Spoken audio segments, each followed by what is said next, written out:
आप जितने दिल से, जितने हृदय से, जितने भाव से शंकर भगवान को पुकारोगे, जितने दिल से आप शंकर को आमंत्रित करोगे, उतने दिल से शिव आपके करीब।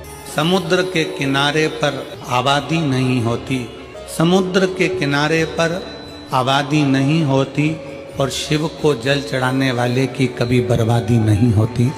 शंकर को जल चढ़ाने वाले की कभी बर्बादी नहीं होती। शिव को जल चढ़ाने वाला कभी बर्बाद नहीं होता। शंकर को जल चढ़ाने वाला कभी कष्ट में नहीं आता।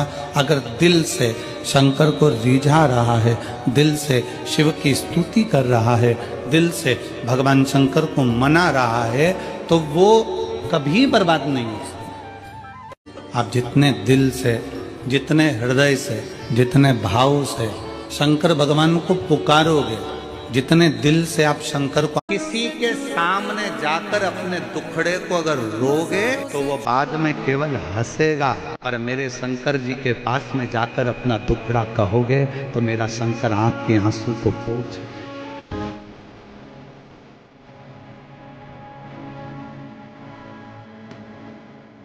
किसी के सामने लोगों का मकान खा जाओ, पाप नहीं लगेगा। लोगों की प्रॉपर्टी खा जाओ, पाप नहीं लगेगा। भंडारा खा गए तो पाप लग गया। फिर किसी ने कहा भंडारा कराने वाले के पास जो धन आता है ना जाने कैसा कैसा आता है, और उसका भाग खाते हो। अगर गलत धन आया होता तो वो जिंदगी में भंडारा नहीं करता, कहीं किटी पार्टी मना रहा होता। अगर गलत धन आता तो भंडारे में नहीं लगता, उसका गलत धन कहीं होटल में, बियर में, दारू में और कहीं मांसाहार में लगता। उसका धन अच्छा था इसलिए उसने भंडारा करा, और तुम अच्छे थे इसलिए भंडारा खाया। ये भंडारा नहीं, हमारे सनातन धर्म की एकता को दर्शाता है।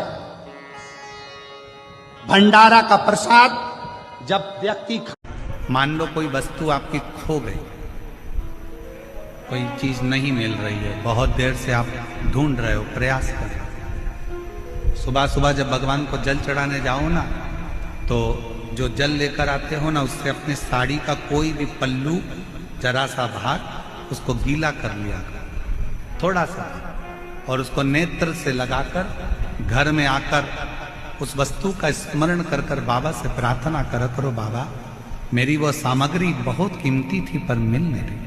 आप प्रयास करोगे ना बाबा तो ढूंढ सकते। विश्वास करता है 24 घंटा या 48 घंटे के अंदर वो सामग्री मिलेगी जरूर, जहां भी होगी वो प्राप्त